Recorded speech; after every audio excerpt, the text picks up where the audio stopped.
Selamat siang adik-adik SMP Negeri 12, siswa Kristen dan Katolik. Bersyukur hari ini kita bisa ketemu lagi lewat podcast.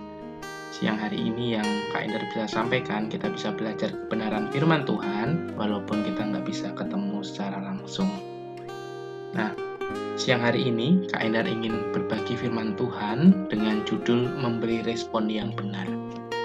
Ayat kita yang hari ini kita mau pelajari terambil dari 2 Samuel pasal 16 ayat 5 hingga 14.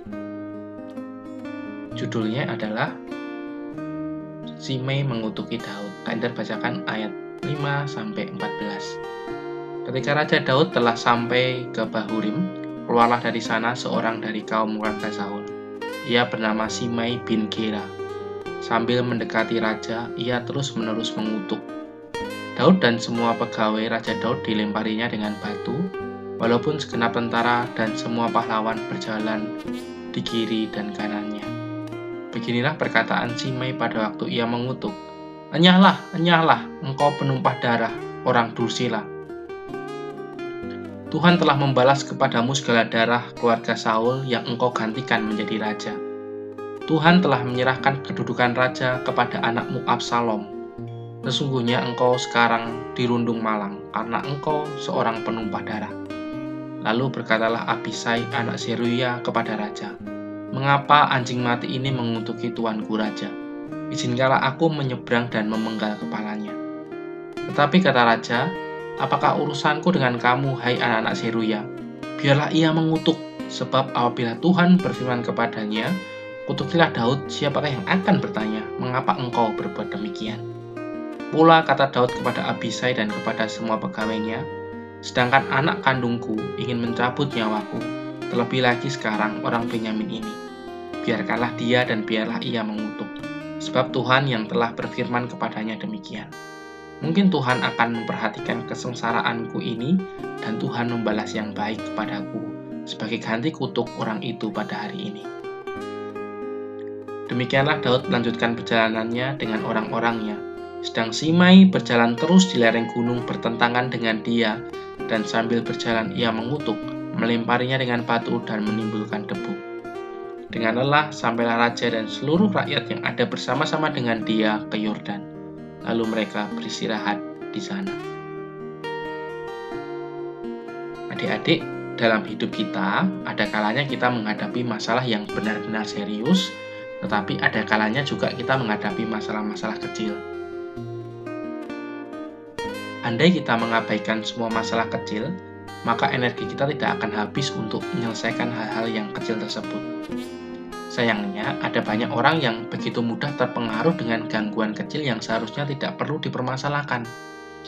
Hanya karena berbeda cara, misalnya memencet pasta gigi, suami istri harus ribut hingga suasana rumah menjadi tak nyaman. Hanya karena terlewat salah satu acara TV yang kita sukai, kita harus sampai marah-marah. Hanya karena terjebak macet, kita pun bisa marah-marah lagi.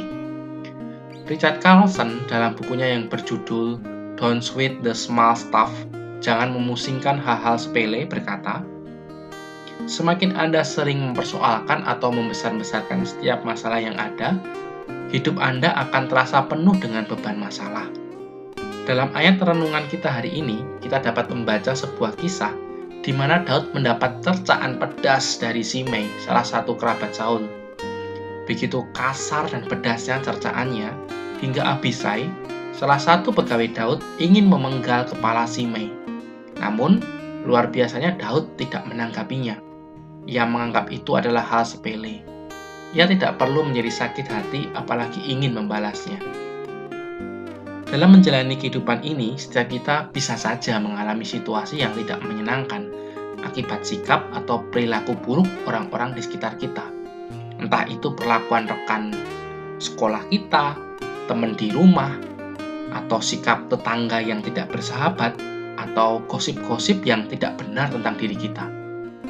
Daripada terus-menerus memikirkan dan memasukkannya ke dalam hati kita, sehingga membuat susah diri kita sendiri, lebih baik kita tidak perlu ambil pusing. Sebagai orang Kristen yang dewasa, hal terbaik yang bisa kita lakukan adalah menyerahkan semuanya itu kepada Tuhan. dan biarkan Tuhan menjadi hakim. Seperti kata Daud, siapa tahu hal-hal itu justru Tuhan pakai sebagai sarana untuk mencurahkan kebaikannya kepada kita. Nah, adik-adik, hari ini kita belajar untuk menjadi orang yang memberi respon yang benar. Ada sebuah quote yang mengatakan, bukan benar atau salah, tetapi respon. Bukan benar atau salah keadaan yang ada di dalam kehidupan kita, tetapi yang paling penting adalah bagaimana kita menanggapinya, bagaimana respon kita.